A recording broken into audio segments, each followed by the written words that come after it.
Gracias, señora presidenta. Doy por reproducida la pregunta. Gracias, señoría. La pregunta es la que consta en el orden del día. Tiene la palabra la señora ministra.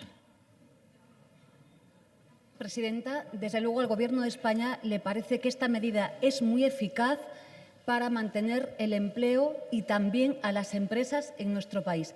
Me satisface, si me permite, senador, que nos formule esta cuestión hoy, cuando exactamente hace poco más, ¿no?, de 4 días hemos suscrito el segundo acuerdo social por el empleo con los agentes sociales en nuestro país.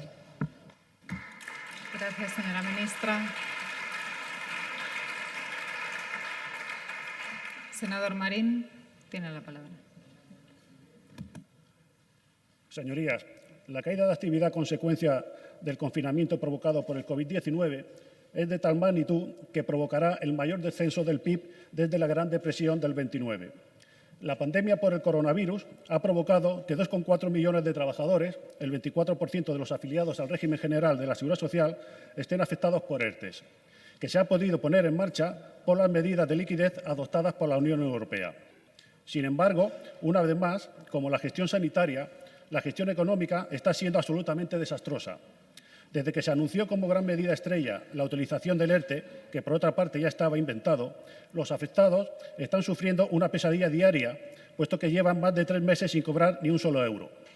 El retraso en el pago no tiene explicación porque, además, los cambios continuos de formularios y la imposición de una burocracia complicada, para muchos, por la utilización únicamente de medios digitales, no facilita la seguridad jurídica que necesitaban los trabajadores y las empresas. ¿Cómo se figura el Gobierno que viven todas esas personas? ¿Del aire? ¿No han visto cómo han ido aumentando las personas que acuden a los centros de beneficencia? Y si la situación anterior del COVID no era para felicitarse, después de unos duros años de la peor crisis económica, no va a ser nada comparable con la que se nos avecina. Las colas del hambre, como algunos las han llamado, las tenemos en muchos barrios de ciudades españolas, porque en muchas casas no entra ni un solo euro para el mantenimiento y la supervivencia. La Federación Española de Bancos de Alimentos, FESBAL, ha confirmado que el aumento de demanda de alimentos está siendo de hasta un 30% más en todo el territorio nacional. Además, las llamadas de ayudas se han multiplicado por 5 desde el inicio del estado de alarma. Pero a sus ojos no existen. Ojos que no ven, corazón que no siente. Los ERTEs se acabarán convirtiendo en una pesadilla para muchos de los perceptores, porque el Gobierno se niega a reformar la norma del IRPF. El Gobierno asegura que se han regulado hasta el último detalle para garantizarles un escudo social, pero lo cierto es que nada más lejos de la realidad. Tampoco para las empresas la situación es más halagüeña. Las empresas acogidas a los ERTEs son las que peores perspectivas tienen tanto para este segundo semestre como para el año 2021, ya que el 58,5% de las empresas acogidas a ERTE manifiestan que disminuirán el empleo en el 2021. Así que lo que está claro es que los ERTEs podrían ser una solución urgente e inmediata, pero no es la piedra filosofal, sino más bien un alargamiento de la agonía si no se ponen en marcha otras medidas clave para la reactivación de la economía y la creación de trabajos dignos.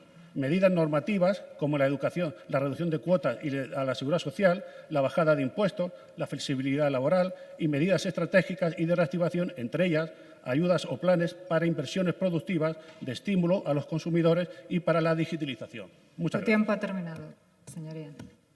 Señora ministra, tiene la palabra. Sí, señor Marín, la verdad es que lo veo un poco confuso. Y digo confuso porque, si me permite la expresión, se lo voy a decir en galego, me va a entender, parece que hizo un remexido. Parece que usted quiere mezclar las propuestas políticas en materia laboral con las materias fiscales, con la materia económica, con la política industrial, y yo estoy dispuesta a contestarle. Pero mire, señor Marín, ha de comprender alguna cosa, seguro que coincide con nosotros.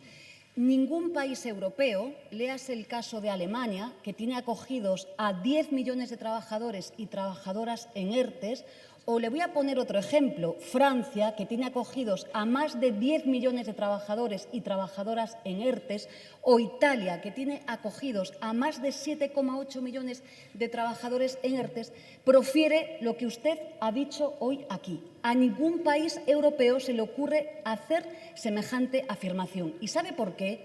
¿Sabe por qué? Porque por primera vez, desde el Ministerio de Trabajo y desde el Gobierno de España, hemos salvado a más de 550.000 empresas. Por primera vez hemos salvado a más de 3.400.000 trabajadores y trabajadoras. Y sabe además que, señor Marín, que a día de hoy tenemos a más de 1,5 millones de esos trabajadores acogidos en ERTE que ya están trabajando en sus empresas. Le doy un dato, por si le interesa, en su comunidad autónoma, que es Murcia. De los 80.000 trabajadores que se han acogido a ERTE, 46.000 ya están incorporados a sus empresas. Señor Marín, no distraigan. Sabemos bien lo que quieren. Da igual para su formación política, pandemia, no pandemia, crisis, no crisis. Lo que ustedes siempre creen es bajar los impuestos para los suyos. El Gobierno de España está protegiendo a la mayoría social y está dando vida a las empresas de nuestro país y a sus trabajadoras. Creo sinceramente, recordando a Carlos Ruiz Zafón, que a veces, señoría, cuando no se tienen palabras, es mejor morderse la voz.